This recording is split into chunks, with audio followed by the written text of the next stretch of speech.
Hello. आज से हम लोग पढ़ने जा रहे हैं CGPSC pre plus mains topic maths का। तो पहला हम लोग का टॉपिक रहेगा नंबर सिस्टम। नंबर सिस्टम में यदि बात करें तो प्री में ही हम लोग को मिल जाएगा देखने को 2 से 3 क्वेश्चन प्री में ही आ जाते हैं। मेंस में 2 अंक के 4 अंक के क्वेश्चन, व्यापा में भी आते रहते हैं क्वेश्चन। तो नंबर सिस्टम बहुत ज़रूरी है बाकी सभी मैथ्स के टॉपिक पढ़ने से पहले। जैसे कि पहले हम लोग स्टार्ट करते संख्या। अब नंबर सिस्टम में संख्या पढ़ते हैं तो जैसे कि हम लोग एकदम ना बेसिक से पढ़े ना पूरा। भी पहला क्लास हम लोग का पहला जो पार्ट रहेगा वो बेसिक के लिए रहेगा। जैसे कि संख्या वे गणितीय वस्तुएं होती है जिसका उपयोग मापने में, गिनने में इत्यादि चीज़ों में किया जाता है। मापने और गिनने का काम ही तो संख्या का है। तो मापने और गिनने में इत्यादि चीज़ों में किया जाता है उसी गणितीय वस्तुओं को हम लोग क्या बोलते हैं? संख्या बोलते हैं। कितने प्रकार के होते हैं? 2 प्रकार के होते हैं, वास्तविक और काल्पनिक।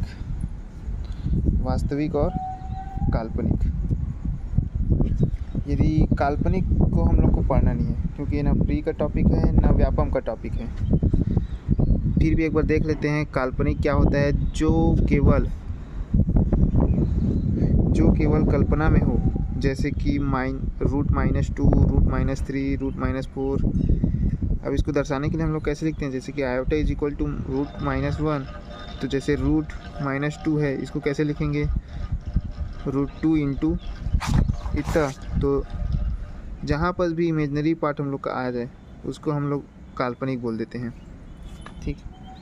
वास्तविक संख्या 2 प्रकार के होते हैं, परिमेय संख्या और अपरिमेय संख्या। पहले परिमेय संख्या देख लेते हैं, फिर अपरिमेय संख्या देखते हैं। तो परिमेय संख्या भी 3 प्रकार के होते हैं, प्राकृत मतलब नेचुरल नंबर, पूर्ण मतलब होल नंबर, पूर्णांक मतलब इंटीजर नंबर। पूर्ण को तो समझ जाओगे। प्राकृत में भी ना हम लोग इसको 3 भाग में बांट सकते हैं, सम प्राकृत, विषम प्राकृत। ठीक, 2 प्रकार में। प्राकृत को कितने भाग में? सम प्राकृत, विषम प्राकृत। और पूर्णांक को तो 3 भागों में, ऋणात्मक होता है, शून्य होता है, धनात्मक होता है। ये प्राकृत संख्याएं वे संख्याएं जो गिनने के काम में आती है प्राकृत संख्या कहलाती है। ठीक है, मतलब इसमें देख 1 से लेके इन्फिनिटी तक का टर्म होता है ना। तो हम लोग गिनने के लिए 3 ही टर्म का उपयोग करते हैं ना। तो 1 से लेके इन्फिनिटी, ये तो याद होगा यार, बच्चों है। तो 1 से लेके इन्फिनिटी प्राकृत संख्या होती है। इसके लिए एक क्वेश्चन है, जैसे कि नीचे कुछ कथन संख्या के संदर्भ में दिए गए हैं, कौन सा कथन सत्य है? जैसे कि न्यूनतम प्राकृत संख्या अस्तित्व में रहती है। न्यूनतम प्राकृत संख्या अस्तित्व में रहती है क्या? हाँ, 1 जो कि अस्तित्व में रहती है। यदि 0 रहता, पूर्ण संख्या 0 से स्टार्ट होता, तो वो नहीं है, न्यूनतम प्राकृत संख्या अस्तित्व में नहीं रहता। अधिकतम प्राकृत संख्या अस्तित्व में रहती है क्या? नहीं रहती है। ठीक है, इन्फिनिटी हो जाएगा। फिर 2 क्रमागत प्राकृत संख्याओं के मध्य सदैव एक प्राकृत संख्या होती है। 2 क्रमागत प्राकृत संख्याओं के मध्य सदैव एक प्राकृत संख्या होती है क्या? नहीं। जैसे कि 1 के बाद 2 आता है, तो दोनों के बीच में कुछ है क्या? नहीं। तो ये भी गलत। कुल मिला के 1 सही है। कौन सा? न्यूनतम प्राकृत संख्या अस्तित्व में रहती है। अब पूर्ण संख्या भाई, पूर्ण संख्या क्या है? तो पूर्ण संख्या यदि प्राकृत संख्या में 0 को सम्मिलित करें। प्राकृत संख्या अभी जस्ट पढ़े 1 से लेके इन्फिनिटी। अब इसी में यदि 0 को शामिल कर दिया जाए तो क्या बन जाएगा? पूर्ण संख्या बन जाएगा। वही ये देखो 0, 1, 2, 3 से लेके इन्फिनिटी। यदि मैं बात करूँ प्रथम प्राकृत संख्या मतलब प्राकृत संख्या तो 1 से स्टार्ट होती है, तो प्रथम प्राकृत संख्या 15 होगी ना। 1, 2, 3, 4, 5, ये 5 हो गए, 5 को जोड़ दो 15। लेकिन वही प्रथम 5 पूर्ण संख्याओं का योग 0 से लेके 4 तक जाएगा ना। 0 भी एक संख्या, मतलब पूर्ण संख्या स्टार्ट कहाँ से होता है? 0, 1, 2, 3, 4, इसको ऐड करेंगे तो 10 होगा। ये क्वेश्चन मतलब इसको याद रखना है ऐसे हम लोग को। ठीक। अब उसके बाद एक और क्वेश्चन देखो, मैं ना साथ ना क्वेश्चन भी जो एकदम डिफरेंट लगे, जिसको समझाना मतलब बताना ज़रूरी है, उसको मैं बताते भी चलूँगा। बाकी मैं लास्ट में ही क्वेश्चन को हम लोग हैंडल करेंगे। और बाकी मैं बता देता हूँ, हम लोग क्वेश्चन के साथ साथ पढ़ेंगे जो एकदम ज़्यादा कठिन होगा, और पहले सरल देखेंगे फिर इसका एक कठिन क्वेश्चन देखेंगे। ऐसे करके हम लोग ना इसका पूरा सिलेबस कंप्लीट करने जा रहे हैं ना। तो जैसे कि क्वेश्चन दिया है, जैसे कि ये क्वेश्चन, नीचे दिए गए कथनों पर विचार कीजिए। ठीक, तो पहला दिया है सभी पूर्ण संख्याएं प्राकृत संख्या होती है। क्या सभी पूर्ण संख्याएं प्राकृत संख्या होती है? बिल्कुल गलत, क्योंकि इसमें जीरो सम्मिलित हो जाता है, तो जीरो क्या प्राकृत संख्या है क्या? नहीं, तो ये गलत है। दूसरा, सभी प्राकृत संख्याएं पूर्ण संख्या होती है। हाँ, प्राकृत संख्या में 1 से लेके इन्फिनिटी और पूर्ण संख्या में 0 से लेके इन्फिनिटी, तो ये सही है। अब बात करते हैं हम लोग का प्राकृत हो गया, पूर्ण हो गया, पूर्णांक को पढ़ते पहले। पूर्णांक संख्या पूर्ण संख्या हो सकती है। जो पूर्णांक संख्या है वो पूर्ण संख्या हो सकती है, जो ऋणात्मक, शून्य, धनात्मक हो सकती है। कुछ नहीं, देखो पूर्ण संख्या है 0 से लेके इन्फिनिटी, इसमें माइनस भी ऐड कर दो पूरा, तो क्या हो जाएगा? पूर्णांक। देख, जैसे कि यहाँ पर अब इसको कैसे नाम देते हैं, 0 से इधर माइनस इन्फिनिटी तक जाएगा, 0 से लेके इन्फिनिटी तक जाएगा। जो धनात्मक है उसको क्या देंगे? धनात्मक पूर्णांक। जो ऋणात्मक है उसको ऋणात्मक पूर्णांक, और जो बीच में 0 है उसको शून्य पूर्णांक। ठीक,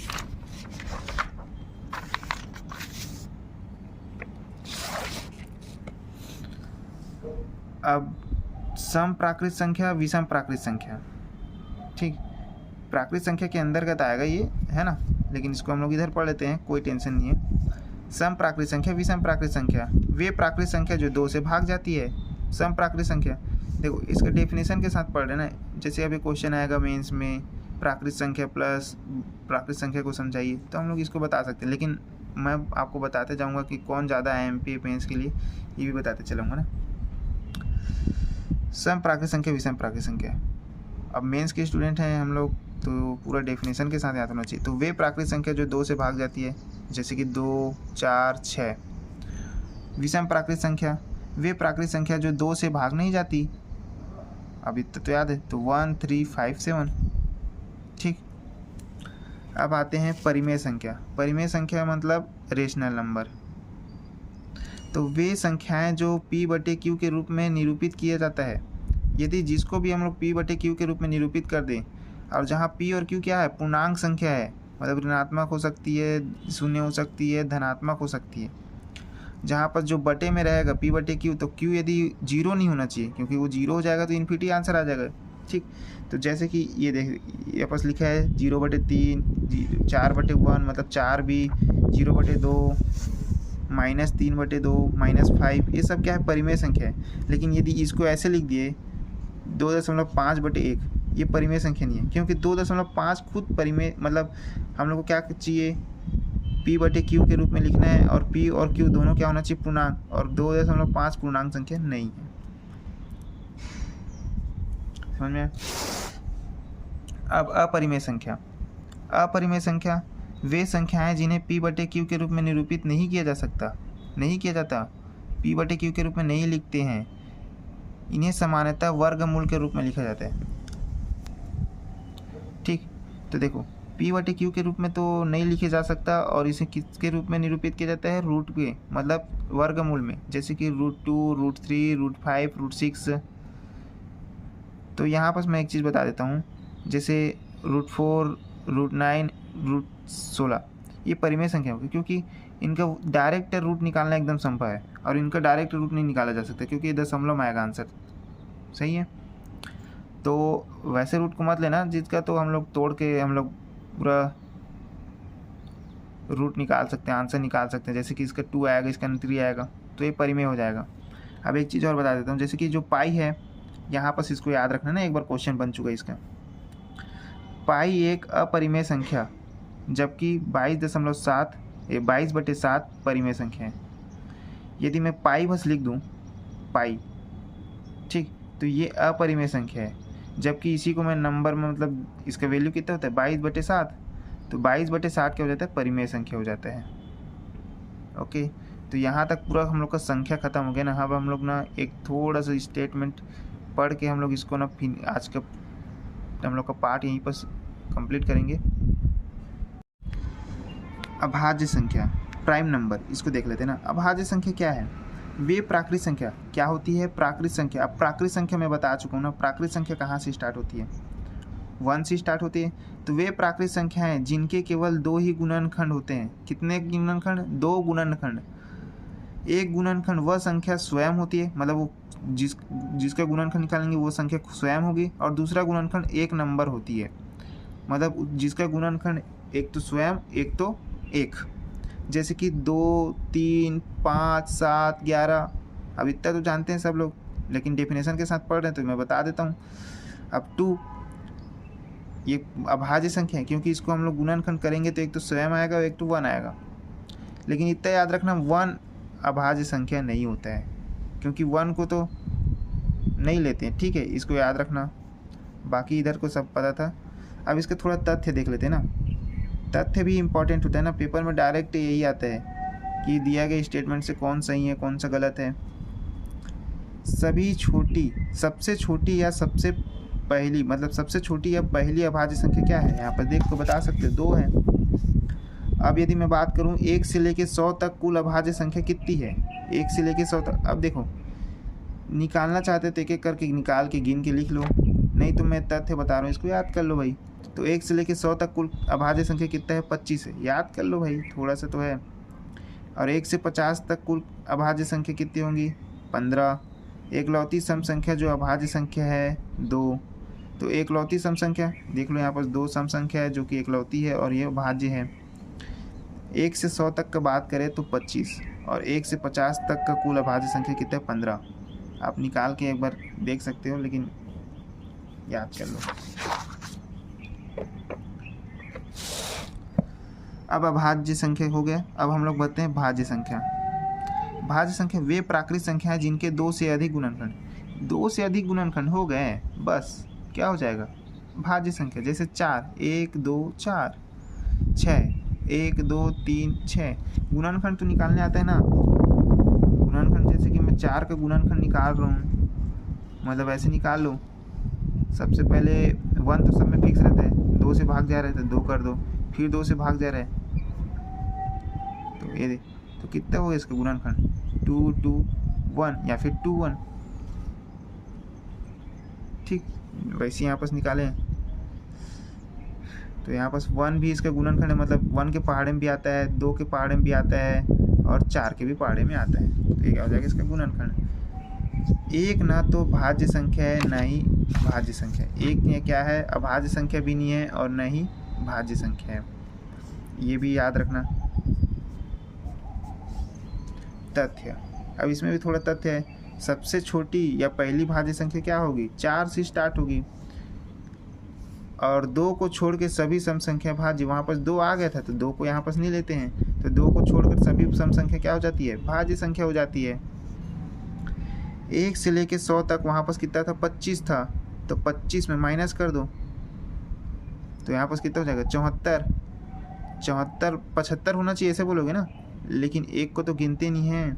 1 ना वहाँ पास गिनाता है ना 1 यहाँ पास गिनाएगा, तो 100 में माइनस नहीं कर रहे हैं हम लोग, सीधा किस में माइनस कर रहे हैं? 99 में। तो कितना आ जाएगा? 74। अब 1 से लेके 50 तक कुल अभाज्य संख्या कितनी होगी? तो 50 में माइनस मत करना, उधर 15 आया था तो कितने में माइनस कर दो? 49 में माइनस कर दो, कितना आ जाएगा? 34। अब देखो, मैं इधर ना एक कुछ ना क्वेश्चन कराने जा रहा हूँ, उसमें ना अब ये आप लोग का जिम्मेदारी है इसको याद करना। तो जैसे कि पूर्ण वर्ग याद करना, हम लोग को पूर्ण वर्ग कितना तक याद करना है? 25 तक का याद करना है। तो देख, 1 से लेके 12 तक तो सबको याद होता है, ठीक है। अब मैं 13 से स्टार्ट कर देता हूँ। 13 का 169, 14 का वर्ग कितना होता है? 196, 15 का 225, 16 का 256, 17 का 289, 18 का 224, 19 का 361, 20 का 400, 21 का 421, 22 का हो जाएगा वर्ग हम लोग का 484, 23 का हो जाएगा 529, 24 का हो जाएगा 576, 25 का हो जाएगा 625। तो कुल 25 तक के हम लोग को क्या याद रखना है? पूर्ण वर्ग, ठीक है। 25 तक पूर्ण वर्ग, और हम लोग को याद करना है घन, मतलब पूर्ण घन। तो कितना तक याद करना है? 15 तक पूर्ण घन। तो ये आप लोग का जिम्मेदारी हम लोग मतलब मैं जैसे जैसे बोलते जाऊँगा ना, तो आप ना मैथ्स के आपसे बनने लगेगा, बनने क्या, आप ना एकदम मास्टर बन जाओगे। ठीक है, तो क्या पढ़ना है हम लोग को, 25 तक का पूर्ण वर्ग और 25 तक का पूर्ण घन। अब स्टार्ट करते हैं। जैसे कि क्वेश्चन, अभाज्य संख्या व भाज्य संख्या पर क्वेश्चन। अभाज्य संख्या व भाज्य संख्या पर क्वेश्चन। देखो, इसको निकालना ना थोड़ा, आप बोलोगे आप ट्रिक में निकाल सकते हो, ठीक है निकाल सकते हो, चलो ठीक है। इसको ना, अब हम लोग मैथ्स के स्टूडेंट हैं, मतलब मेंस के स्टूडेंट हैं, तो हम लोग को ना एक पूरा लॉजिक, ट्रिक ही नहीं हम लोग को करना है। मैं अब शुरू में बता देता हूँ, हम लोग ट्रिक ना कम पढ़ के हम लोग किस पर फोकस करेंगे, सिस्टमेटिक ढंग से उसके प्रोड्यूसर पर, ठीक, प्रोसीजर पर हम लोग, मतलब उसका हम लोग उससे हम लोग क्वेश्चन बनाएंगे। जैसे कि मैं बोलता हूँ 437, अब मैं बोलूँ 3, 5, 11, ये सब क्वेश्चन क्या है, अभाज्य कि भाज्य, ये क्वेश्चन बने तो आप तो बता दोगे। लेकिन यदि बड़ा क्वेश्चन बने 437, ये अभाज्य संख्या है या भाज्य संख्या है, इसको फाइंड करो। मैं आपको 2 क्वेश्चन बताता हूँ, बाकी आप क्वेश्चन बनाते रहना। जैसे कि इसको निकालने का ना सरल तरीका भी बताऊँगा, कठिन तरीका। जैसे 437 हम लोग को चेक करना है कि यह भाज्य है कि अभाज्य है, तो अभी जस्ट हम लोग वर्ग पढ़े ना, वर्ग, तो पूर्ण वर्ग पे यहाँ पर काम आएगा। जैसे कि 21 के वर्ग के निकट है, पहले देख लेना, तो 21 के वर्ग के निकट है। 21 का वर्ग कितना होता है, 441। 22 का वर्ग करोगे तो ज़्यादा हो जाएगा, 484, ठीक है, तो हम लोग को कम वाला लेना है। तो 21 का वर्ग 441 के निकट है। अब इसको जांच कैसे करते हैं, ये भाज्य कि अभाज्य, तो 21 से पहले अभाज्य संख्या, अब 21 जो वर्ग आया ना, अब 21 के पहले, और 21 को स्वयं गिन सकते हैं, लेकिन या फिर 21 से पहले अभाज्य संख्या से भाग चले जाता तो ये भाज्य नहीं जाता, ठीक है। यदि 21 से छोटे हम लोग जितने भी अभाज्य संख्या है उनसे इसको भाग देते हैं और ये भाग चला गया, तो क्या बोलेंगे, ये भाज्य है। और नहीं गया तो ये अभाज्य संख्या है। जैसे कि कितने हैं 21 से पहले अभाज्य संख्या, 2, 3, 5, 7, 11, 13, 17, 19, ठीक। अभी हम लोग ना इसके ना क्या पढ़ेंगे, भाग विभाजिता के नियम। तो अभी हम लोग को और अच्छे समझ में आएगा कि कैसे जल्दी जल्दी भाग देना है। अभी यहाँ पर इसी डायरेक्ट समझ लो। जैसे कि 2 से भाग जाएगा क्या, नहीं जाएगा। 3 से जाएगा क्या, 437, नहीं जाएगा। 5 से नहीं, 7 से भी नहीं जाएगा, 11 से भी नहीं जाएगा, 13 से भी नहीं जाएगा, 17 से भी नहीं जाएगा। करके देख लेना। अभी हम लोग विभाजिता के नियम नहीं पढ़े हैं। विभाजिता के नियम जब पढ़ेंगे ना, तो इसके सबका भाग देने का तरीका होता है, वहाँ से तुरंत पता चल जाता है।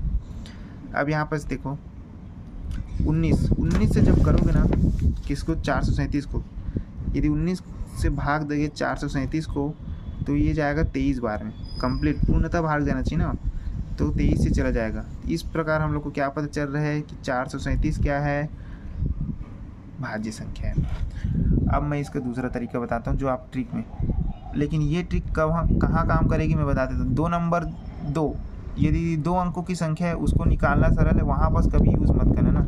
जब संख्या किस में हो, 3 अंक की हो, जैसे कि 437 3 अंक की थी।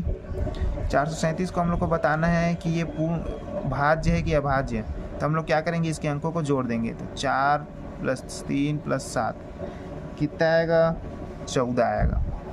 अब ये 14 देखो 2 से भाग जा रही है कि नहीं, यदि 2 से भाग चल जाती है पूर्णतः, तो हम लोग बोलेंगे कि 437 भाज्य है। नहीं गई तो हम लोग बोलेंगे ये क्या है, अभाज्य है, ठीक। जैसे कि 529 में 529 को हम लोग को बताना है कि ये संख्या भाज्य है कि अभाज्य है, तो फिर से वही मेथड, किसके वर्ग के निकट है, 23, जो कि कितना आता है, 529, डायरेक्ट 529 ही आ जाता है, ठीक। तो डायरेक्ट 529, तो 529 मतलब ये 23 से ही भाग चला जाएगा। हम लोग को क्या करना है, 23 या फिर 23 से छोटी संख्या, अभाज्य संख्या जिससे भाग चल जानी है, ऐसी देखनी है हम लोग को, क्योंकि 23 के वर्ग के निकट है, लेकिन डायरेक्ट 23 में आ रहा है तो ये भाज्य है। दूसरा मेथड ये नहीं पता तो इसको हम लोग ऐसे चेक कर सकते हैं, 529, इसको सभी संख्या को जोड़ दो, 5 × 2 = 9। मैं कहाँ क्या बोला हूँ, 2 अंकों में चेक मत करना, 2 अंकों को तो निकालना आसान है, पेपर में 2 अंक का आता भी नहीं है। उससे यदि बड़ा या फिर 3 अंक या फिर 4 अंक ऐसे हो तो हम लोग ऐसे मेथड का उपयोग करेंगे। ट्रिक है, जैसे कि 9 5 कितना होता है 14, 14 2 16। अब 16 2 से भाग से जाती है, मतलब ये कितना हो जाएगा, भाज्य संख्या हो जाएगा, जो कि हम लोग इधर से मेथड से प्रोसीजर से निकाले हैं। ठीक, अब एक चीज़ बस और देख लो, लास्ट हम लोग का फिर ये कंप्लीट हो जाएगा, फिर आज का हम लोग का पार्ट ख़त्म। क्योंकि हम लोग आज ना बेसिक पढ़ें, क्योंकि हम लोग को यही नॉलेज नहीं रहेगा कि अभाज्य क्या है, भाज्य क्या है, परिमेय क्या है, परिमेय क्या है, संख्या क्या है। आगे हम लोग जितना भी पढ़ेंगे तो डाउट तो रहेगा, बार बार परिमेय संख्या का नाम ले रहे हैं ऐसे। ठीक, अब हम लोग पढ़ते हैं परिमेय संख्या और अपरिमेय संख्या का दशमलव निरूपण। देखो हम लोग बेसिक ही पढ़ रहे हैं, इसका क्वेश्चन हम लोग आगे पढ़ेंगे। ठीक है, तो दशमलव निरूपण, तो जैसे कि परिमेय और अपरिमेय, जैसे कि मैं कितने प्रकार से दशमलव निरूपण कर सकता हूँ। शांत को बोलते हैं परिमित दशमलव, शांत दशमलव, फिर अशांत या फिर अपरिमित दशमलव। ठीक, अशांत अपरिमित दशमलव को फिर 2 भाग में बांट सकते हैं, आवर्ती अशांत दशमलव और अनावर्ती अशांत दशमलव। ठीक है, पहले शांत परिमित दशमलव पढ़ते ना। शांत या फिर परिमित दशमलव क्या होता है। ठीक, शांत या फिर परिमित दशमलव, जैसे कि 2.5 लिखा है, मतलब दशमलव के बाद जाके ना सीधा रुक जाना, दशमलव के बाद जाके सीधा रुक जाना, इधर और आगे नहीं बढ़ना स्टेप। ठीक, तो ये क्या हो जाएगा शांत। जैसे कि 4.6, मतलब ऐसे टाइप के होंगे, जैसे कि या फिर इसकी है ना, जैसे कि 2.5 थे, इसको कैसे लिख सकते हैं 5/2, ये भी क्या है शांत है। जैसे कि ये, अब ये इसको बोलोगे कि ये शांत है कि अशांत।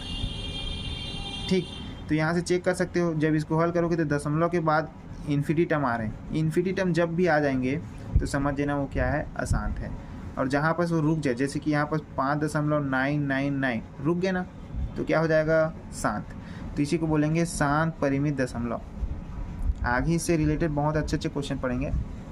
अशांत अपरिमित संख्या, तो कितने भाग हैं, आवर्ती अशांत दशमलव, अनावर्ती अशांत दशमलव। अब शांत भी पता चल गया, अशांत भी पता चल गया होगा। अशांत मतलब रुकना नहीं चाहिए, इन्फिनिटी टर्म तक दशमलव के बाद क्या होना चाहिए, वो कंटिन्यू होना चाहिए। तो यहाँ पर देखो आवर्ती अशांत और अनावर्ती अशांत। आवर्ती मतलब मैं बोल रहा हूँ, आवर्ती मतलब क्या होगा, रिपीट होगा, दशमलव के बाद ना सेम नंबर इन्फिनिटी टर्म तक जाएंगे। जैसे कि यहाँ पर लिखा है 2.3333, 2.333 और इन्फिनिटी टर्म तक जा रहा है। चाहे तो इसको एक हम लोग गणित का एक सिंबल है उसको दर्शाने का, ऐसे जैसे कि 2.3 का बार, तो क्या हो जाएगा ये आवर्ती दशमलव। 1 नंबर में हो या फिर 2 नंबर में भी रिपीट हो सकता है, जैसे कि 0.676767 इन्फिनिटी टर्म, मतलब 6-7 क्या हो जाएगा यहाँ पर रिपीट, और सेम नंबर है तो ये क्या हो जाएगा आवर्ती। तो समझ में आया आवर्ती।